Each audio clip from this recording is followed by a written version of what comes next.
ఈరోజు ముఖ్యంగా మిమ్మల్ని మీ ద్వారా మిమ్మల్ని వెళ్ళడం ఏంటంటే, ఈరోజు మీకు అందరికీ తెలిసే బీసీలకు అన్యాయం జరుగుతున్నది అనే సిద్ధాంతంతో పుట్టిన పార్టీ తెలంగాణ రాజ్యాధికార పార్టీ.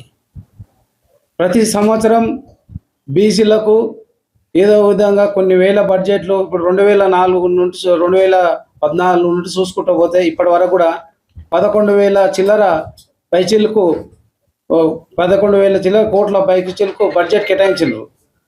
దాంట్లో ఖర్చు చేసింది ఏంటంటే 2,000 పరిస్థితికే ఖర్చు చేసిండ్రు. ఖర్చు చేసి మిగతా బడ్జెట్ దారి మళ్ళిస్తుంది. ఇప్పుడు గత ప్రభుత్వం టీఆర్ఎస్ ప్రభుత్వం అదే అన్యాయం చేసింది బీసీలకు. ఇప్పుడున్న మన కాంగ్రెస్ ప్రభుత్వం కూడా, రేవంత్ రెడ్డి గారి ప్రభుత్వం కూడా దారుణంగా మోసం చేస్తుంది. మరి ముఖ్యంగా ఈరోజు తెలంగాణ రాజ్యాధికార పార్టీ ప్రతి గ్రామం నుండి గ్రామ కమిటీలు, మండల కమిటీలు, మరి మన కాన్స్టిట్యున్సీ ఇన్ఛార్జీలతోనూ కూడా ఈరోజు పూర్తి స్థాయిగా గ్రామాలకు వెళ్ళిపోతుంది ఈరోజు తెలంగాణ రాజ్యాధికార పార్టీ. ఈరోజు తెలంగాణ రాజ్యాధికార పార్టీ ఈరోజు ప్రస్తుతం బీసీలకు ఎక్కడ అన్యాయం జరిగితే ఈగ వాళ్ళని కూడా బీసీలకు అన్యాయం జరిగితే అక్కడ వాళ్తుంది. ఈరోజు తెలంగాణ రాజ్యాధికార పార్టీ ఈరోజు మున్సిపల్ ఎలక్షన్లో మనకు కత్తెర గుర్తు కేటాయించారు. మున్సిపల్ ఎలక్షన్లో జిల్లాలో ప్రతి మున్సిపాలిటీలో కూడా తెలంగాణ రాజ్యాధికార పార్టీ పోటీలో నిలుస్తుంది ఈరోజు. మరి అదేవిధంగా ఈరోజు తెలంగాణ రాజ్యాధికార పార్టీ ఈరోజు మేనిఫెస్టో కూడా మా గౌరవ అధ్యక్షులు మన తీన్పారి మల్లన్న గారు ఈరోజు మేనిఫెస్టో కూడా నిన్ననే ఆయన విడుదల చేసినారు.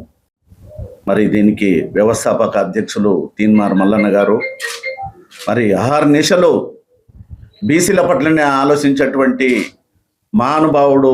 మరి ఆయనకు ఆ భగవంతుడు ఎట్లా ఇచ్చిండో పుష్కలమైన ఆ యొక్క సబ్జెక్టు.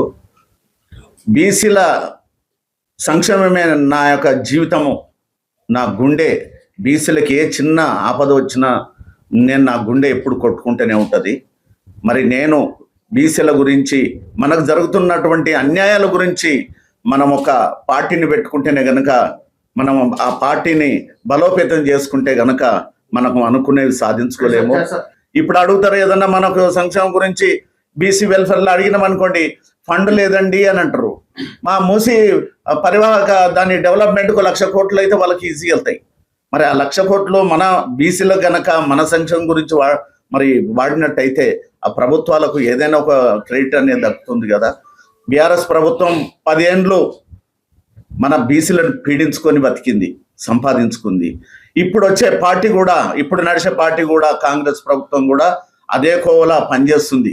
మరి ఎట్లా మరి మన పార్టీని మన గ్రామాల నుండి, మండలాల నుండి, జిల్లా హెడ్ క్వార్టర్ నుండి మరి ప్రతి ఒక్క పౌరునికి మరి మన బాధలు, మనం ఏ రకంగా అయితే బాగుపడతాం, మన జీవితాల్లో వెలుగు ఎట్లా వస్తుంది అన్న ఉద్దేశంతో మనం ముందుకు పోవడానికి ఈ యొక్క ప్రయత్నం చేస్తున్నాం.